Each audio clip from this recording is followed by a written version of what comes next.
Approchez, approchez, venez voir nos fruits et légumes frais. Oh, mais vous êtes là! Ah bah ça tombe bien, on va pouvoir commencer. Allez, allez, allez!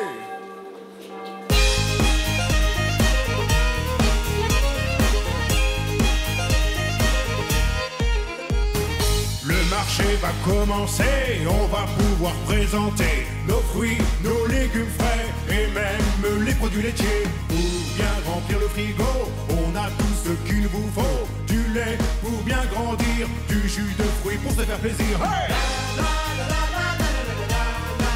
Viens t'éclater, c'est le marché. Viens t'amuser. Une petite mine, fais le plein de vitamines avec des oranges, des kiwis et des pamplemousses aussi. Ensemble, on va s'éclater, danser, rire et chanter, découvrir en s'amusant les bienfaits des aliments. Hey!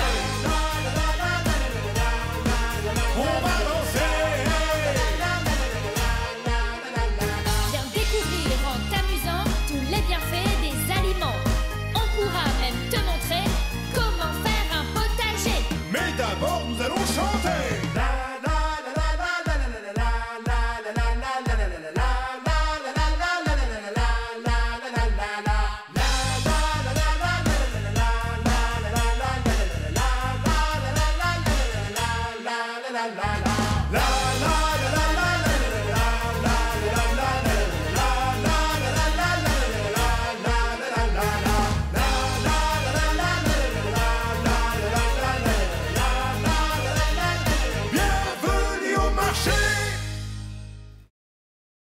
Bonjour les enfants et bienvenue au marché de Clémentine. Bonjour!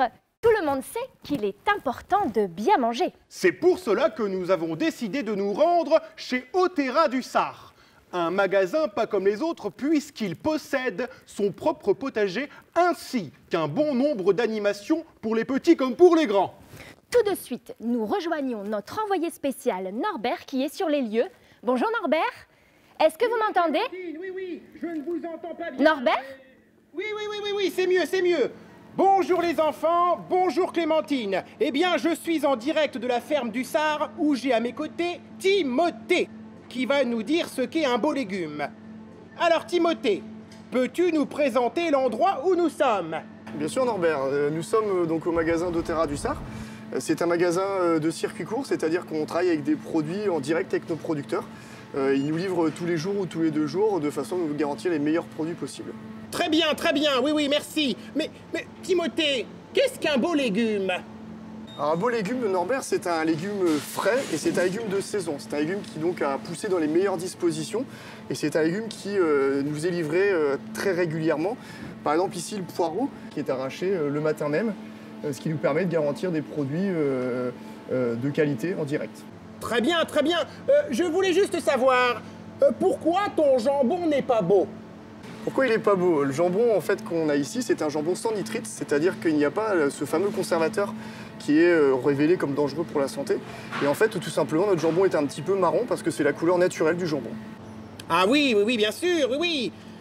Il y a plein d'animaux et d'activités pour les enfants. Peux-tu nous les présenter, s'il te plaît? Bien sûr, ici on est donc au magasin d'Otera du Sar où on a un super jardin potager derrière avec beaucoup d'animaux de la ferme, des chèvres, des lapins.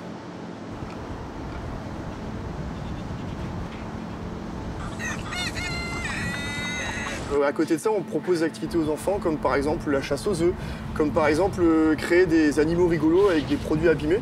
L'objectif étant de sensibiliser les enfants à ce que c'est que bien manger et ce que c'est qu'un beau produit.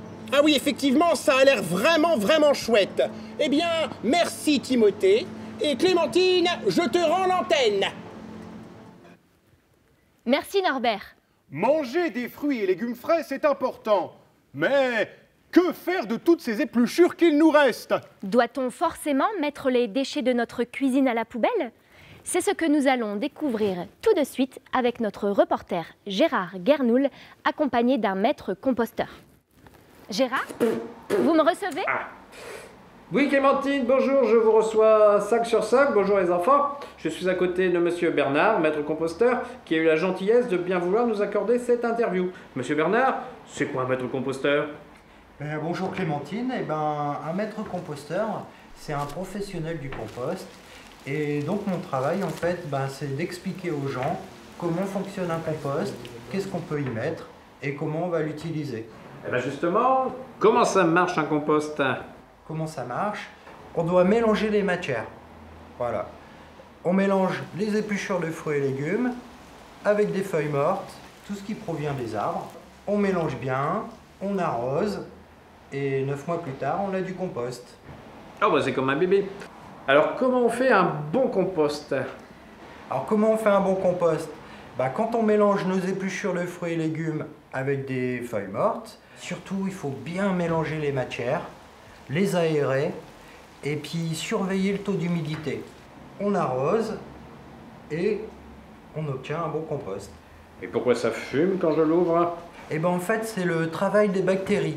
Les bactéries qui sont présentes dans le compost, en fait c'est comme si elles faisaient un footing. Elles respirent beaucoup et elles transpirent. C'est la sueur qui fait que ça sent pas bon alors? Un composteur ça sent toujours bon. Ça sent bon le sous-bois forestier.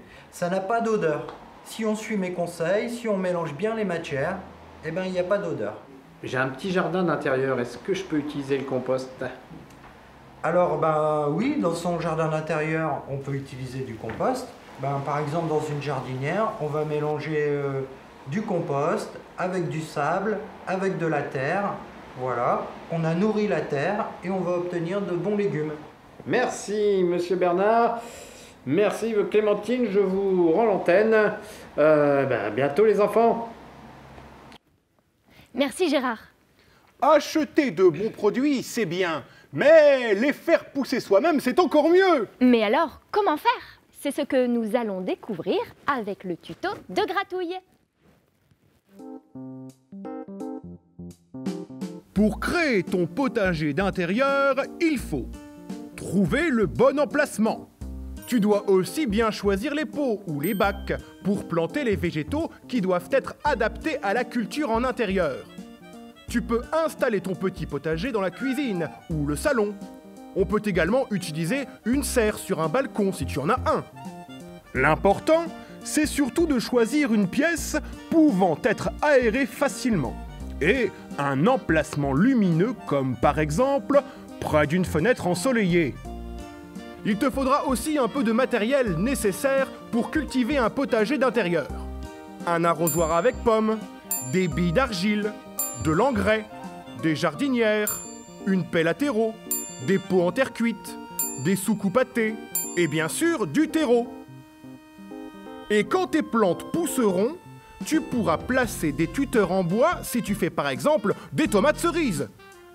Tes pots en terre, tes jardinières ou tes bacs doivent avoir des trous au fond afin de bien drainer tes cultures ainsi que des soucoupes pour récupérer le surplus d'eau.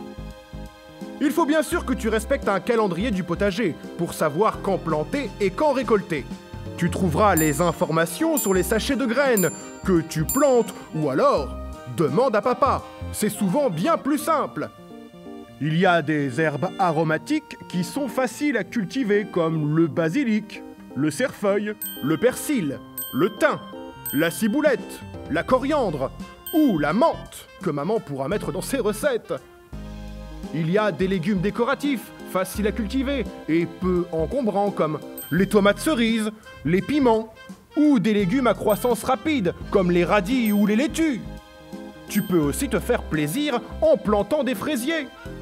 Pour bien préparer son pot, il te faudra acheter des plants en pot ou les faire toi-même avec des graines, utiliser du terreau pour potager, installer une couche épaisse de billes d'argile ou de gravillon au fond des contenants afin d'assurer un bon drainage, arroser régulièrement selon les besoins de chaque végétal.